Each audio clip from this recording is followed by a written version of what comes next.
I don't know how I can explain this to you, but if you could imagine a knife on the tip of your knees, that's how you use your knees, not like a knee fighter. Think of if you had the knife literally here, what would it be like? Think of what you did here. Think of all the way that knife was connected, right? Think of it.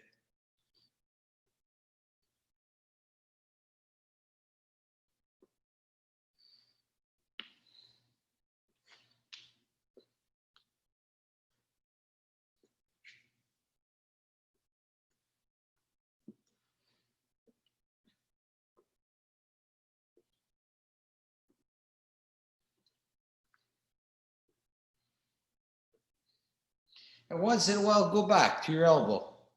Put the knife in your elbow from the sideways, from the front, back.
Awesome.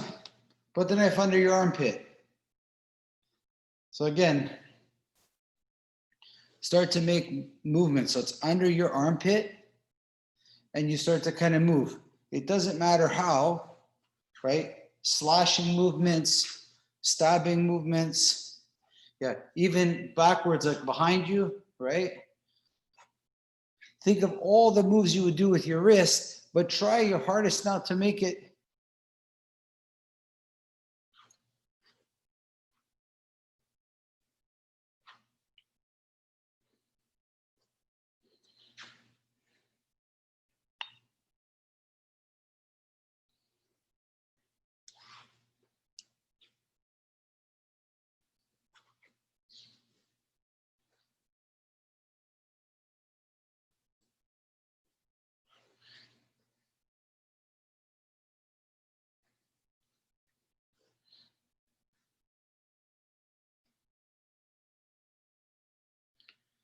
Now take the knife out, and now with your hips now. So you imagine if you could have two knives here. Just imagine two knives on the hips. Think of the way you would be stabbing. Think of the way, just really think about what you would do with it. Yeah, think of your hips now, left and right, hitting. So it's like you literally try to visualize two knives right on your hips. How would you use them, right? How would they be used? Slashing, up, poking. Think of all the ways you would use it.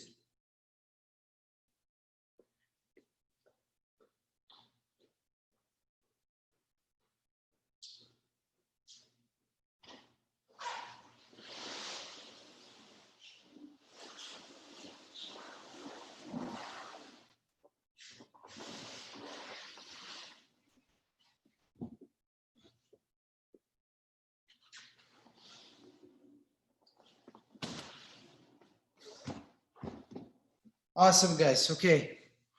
So watch me. So I just going to use it using a bag to give you some idea. So you have the knife, right? And you study how to kind of work with it against something. There's stabbing, slashing, reverse grip. Like there's really kind of this kind of work, right?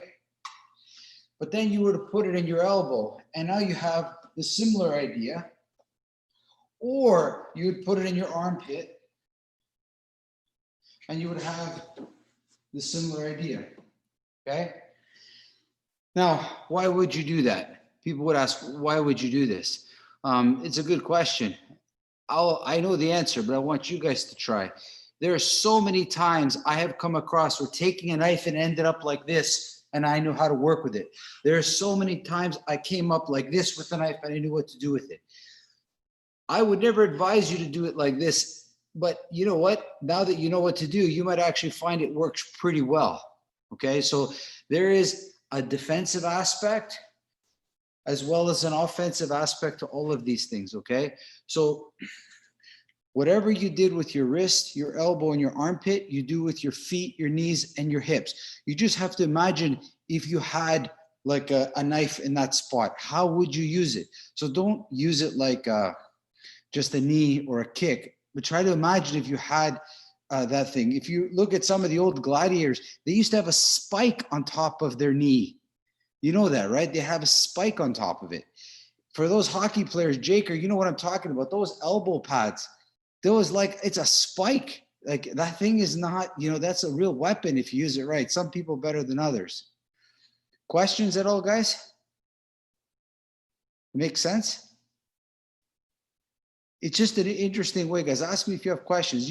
Because what I want you to understand is just because you have a knife doesn't mean you can't use your legs. A lot of people forget to use their legs. If you're holding a knife, it might be way better off for you to kick than it is to use this knife. So you need to have all the options there.